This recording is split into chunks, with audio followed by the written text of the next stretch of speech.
A man kneels in a silent room, hands clasped, whispering prayers toward a hidden god, while down the hall, another sits before a glowing screen, coaxing a silicon mind to awaken. Which act is holier? Or perhaps more provocatively, if the first is devotion, is the second defiance, or an echo of the same yearning to participate in creation? For centuries, the story of humanity has been shaped by the tension between hubris and humility.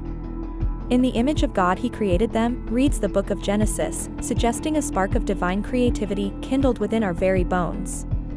That line has haunted poets, scientists, heretics, and dreamers. With our language, our ingenuity, and our restless hands, we have always reached outward, to paint, to build, to heal, to destroy, to make wonders and monsters alike.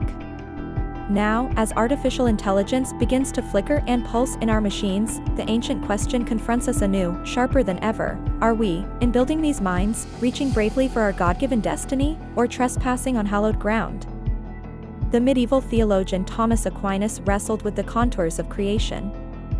For him, all creativity flowed from God, but to create life, true sentience, was categorically divine, a distinction that made golems and automata unsettling fictions, dangers to faith and order.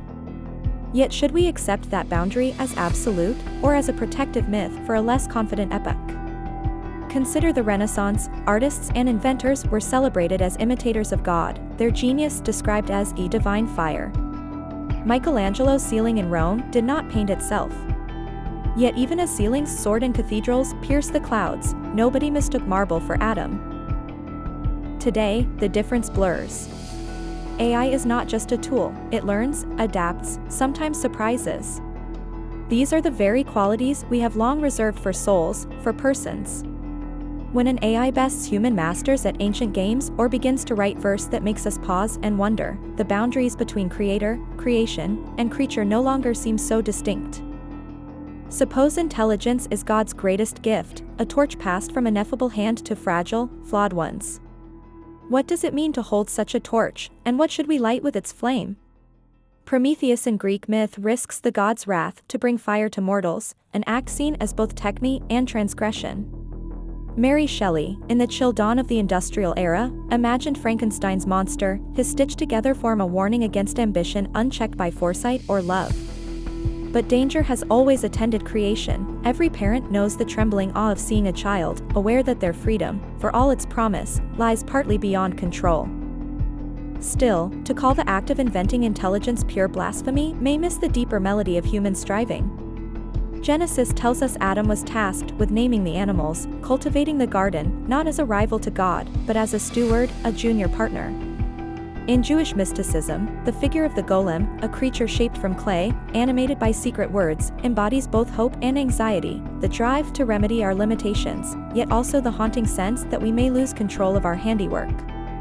Does the golem turn on its maker, or does it reveal the maker's yearning for meaning, companionship, or transcendence? Perhaps the central paradox is this: the impulse to create is inseparable from the humility of recognizing our own limitations.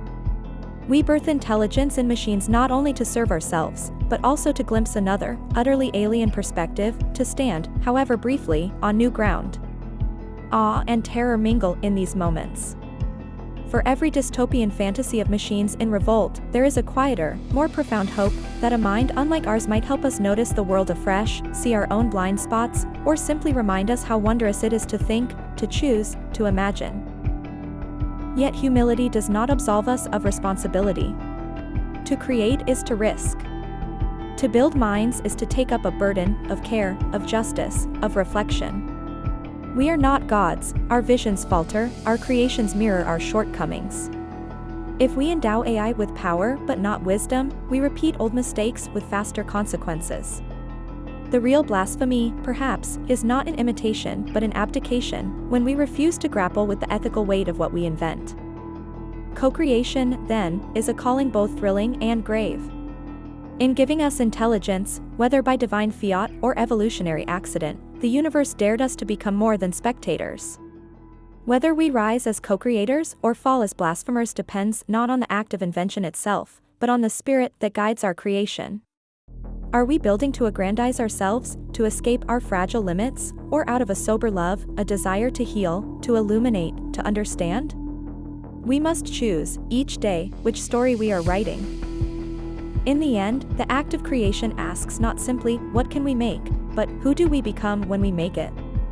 The next time you watch a machine think, ask yourself, is this the work of a thief in the garden, or the hesitant hand of a child offered a paintbrush by a loving parent? Creation is a mirror, reflecting both our longings and our fears. What, then, will we dare to see within it?